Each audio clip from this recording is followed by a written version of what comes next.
What's up, guys? Ultimate King / Ultra Atomic giving you some Battlefield 4 gameplay. Now, guys, you're probably wondering, GDC, what did I miss? Was it fresh? Was it awesome? Was it sick? Basically, if you guys missed it, I'm gonna go ahead and give you the laydown of what you guys missed. And for those of you who have watched it and have seen it, I'm basically gonna give you my thoughts on how I feel about GDC and what was so surprising about it. Let's go ahead and just take this moment and go ahead and congratulate Sony on reaching 20 million units worldwide. This is actually impressive if you're either in separate consoles or fanboys of which other consoles you are. This is very impressive because it shows you that gaming is not dead. Games are still thriving to this day, and we're probably gonna see gaming for a very, very long time. But this is good for anybody.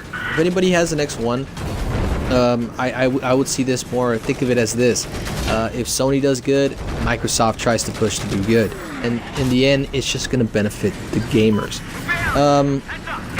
But on that note, I did feel like at GDC, Sony was a little bit absent because I wanted to see more games, but it is a developer conference first, so it has to, you know, apply to the developers.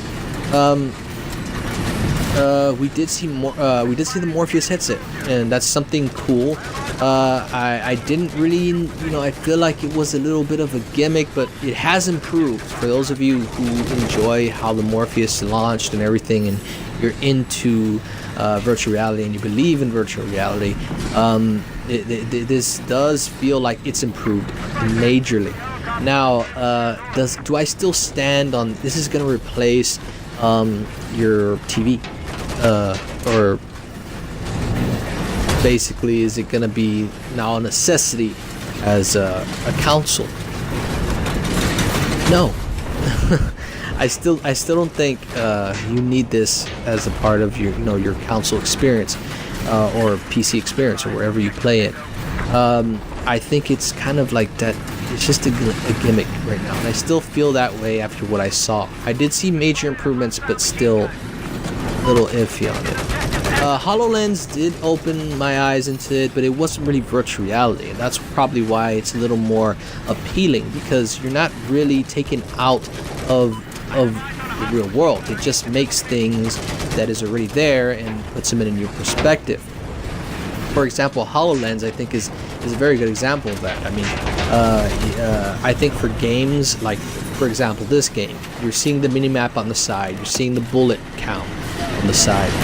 For those things, I think HoloLens would be awesome if you can actually pop those out on the screen as you're playing. So you still have your awesome 4K TV, you still can use it, it just makes it a little more better. But overall, it comes down to price.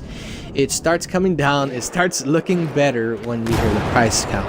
And judging by the HoloLens and the Morpheus, they're not going to be cheap. They're going to be pretty expensive. Yeah, just make sure to think about that when you're seeing all this stuff.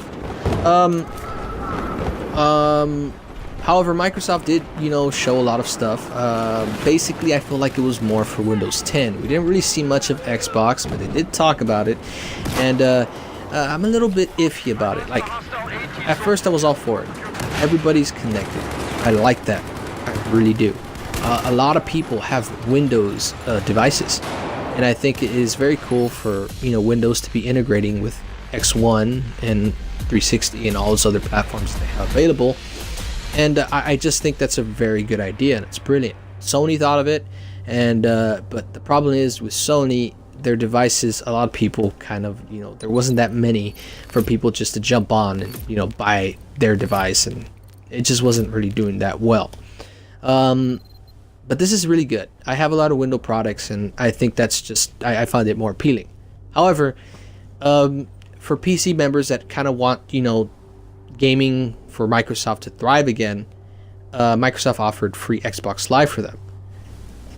However, what about your consoles? What about your console fans? I mean, I just feel like they just stuck it to the console players, the people that adopted it. I mean, I'm going to tell you why. I mean, we're paying for Live, and it's not really it's kind of expensive. I mean, especially if you're paying 3 months, and PC is getting it free.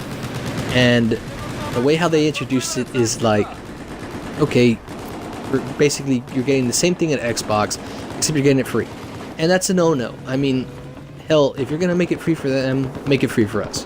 So it's just not right. I feel like it's a little off. I mean, we shouldn't be really paying for online multiplayer to begin with, but a lot of people do buy it. X1 was one of the reasons I didn't have any problems with 360. I thought the multiplayer was solid. I thought it was really good. But with X1, there's been a lot of things happening. DDoS's attacks. It's just, it's insane. It wasn't like the 360 days.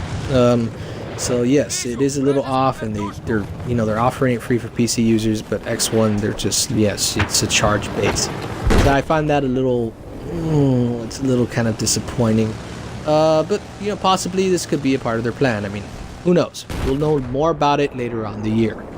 DirectX 12 has been a thing that I've been talking about for a long time, guys. If you have I believe on my video, I'll go ahead and leave you a link in the description below. I did talk about what my predictions, what it was gonna do, just by judging the information, how the developers were talking about it. Basically, and I still stand to that point. I believe that's what it's gonna do. Games that are coming out low resolution for the X1, supposedly, a lot of developers say that, well, it just can't fit. It's not that the console's overpowered, because it's a pretty good console. I mean, basically the spec wise for the PlayStation 4, it's almost kind of the same, other than the GDR4.